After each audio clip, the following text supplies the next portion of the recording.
એક નાનકડો સુધારો.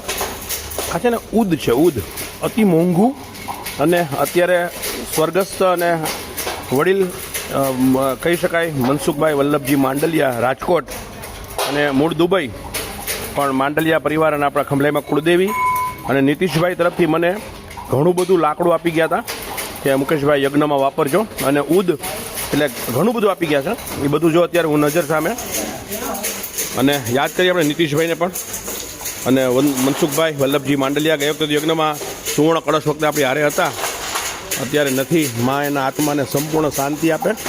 અને કપૂર સાથે આપણે દળીને હવન સામગ્રીમાં મિક્સ કરશું. ઉદનું કાસ્ટ તો હમણાં આપણે દળી નાખ્યું આમાં, આ મશીનમાં. આ પલ્વેનાઇઝરને પણ આપણે યાદ કરીએ. અપૂર્વ વિશ્વજીતભાઈ રાવલ લીમડી, અપૂર્વ ને આપણો અપૂર્વ વિશ્વજીતભાઈ રાવલ લીમડી તરફથી આ હમણાં 2 લાખ રૂપિયાના વાસણો, બધી વસ્તુ અંદર રસોડામાં જે જોતી હતી આપી. એમાં આપણે પલ્વેનાઇઝર લીધેલું કે આજે જ ઓપનિંગ કર્યું. શુદ્ધ વસ્તુ દળવાની બીજું કાંઈ દળ્યું જ નથી આપણે. અને એનાથી આજે તો કપૂરને અને ઉદને તમે જુઓ.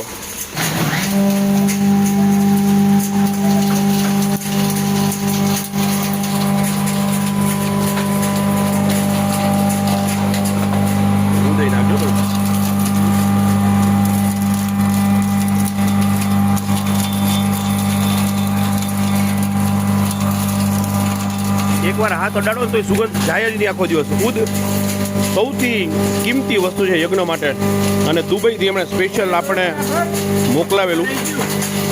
નીતિશભાઈ મનસુખભાઈ વલ્લભજી માંડલિયા, મૂળ રાજકોટ અને દુબઈ. કેવી સુગંધ આવે? જોરદાર આવી, બધાય કરતા જો. હે, સૌથી અલગ સુગંધ આવી. અને અત્યારે ઉદનું અત્યારે એટલું કોસ્ટલી આવે તો બ્રાસ કપૂર છે અને ઉદ બે મિક્સ કરીને હમણાં હવન સામગ્રીમાં મિક્સ કરશું, અને પછી એની તૈયાર થઈ ગઈ છે. બીજું સ્ટેશન સ્ટાર્ટ કરશું હમણાં, અને વજન કાંટો, સીલિંગ મશીન અને બેગ બનવાની શરૂઆત થશે. જય અંબા, જય ખંભલાઈ માં, કેવડ તુજ કરુણા.